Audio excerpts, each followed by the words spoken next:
Hi guys, this is Daniel Walsh from Your Property Wealth, and today I am here to talk to you about the difference between a good property manager and a bad property manager. Now, over the years I've been able to experience both sides, so I've been able to understand what the difference between a good and a bad property manager is, and also how a good property manager is worth their weight in gold.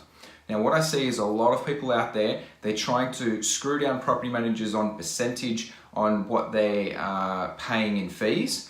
And what they're not really focusing on is that property manager the best property manager for my property, so that they look after that property and they get the right tenant in there so nothing happens to the property and it doesn't get ruined.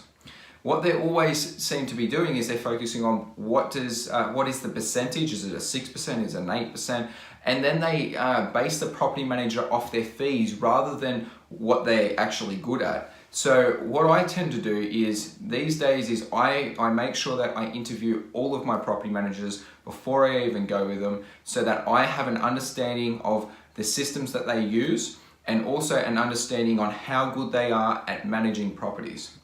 I have had instances in the past where I've had a vacancy rate for 8 weeks, and the property manager was telling me that they couldn't get a tenant in there, and it was, you know, the market and all these different excuses. And what I found was it wasn't the market at all, it was the property manager. I went out there and I interviewed all the property managers in the area again. I found a better property manager, and within 4 days we managed that property, and we managed it for the exact same rent return that I was trying to get from the first property manager.